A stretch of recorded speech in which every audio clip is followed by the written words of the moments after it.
هدیه رسید به دستتون؟ بله، ولی گفته بودم دیگه منو شرمنده نکنی، چون کم کم دارم مجبور میشم به مامانت بگم. مامانم چرا؟ مگه من شما بچه ایم؟ خودمو نمیدونم ولی مطمئنم تو بچه ای. همون پیامو کافیه دیگه، کادو گرفتم واسه چیه؟ پستایی هم که تو اینستاگرام براتون میفرستم که نمیبینید که. چرا؟ ولی خیلی زیاد میفرستی.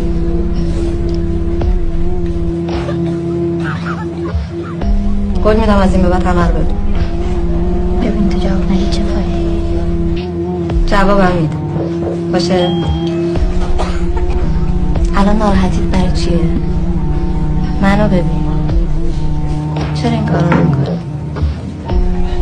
آخه من 10 بار بهتون گفتم شماره‌تون رو بهم بدید. آخه تو شماره منو میخوای چیکار؟ خب من که شماره‌تون رو دارم ولی خب دیگه پس مشکلت چیه؟ توقعشم خودتون شماره‌تون رو بهم بدید دیگه. علیار عزیزم تو مثل برادر من میمونی. ولی شما اصلا مثل خواهر من نمیمونید.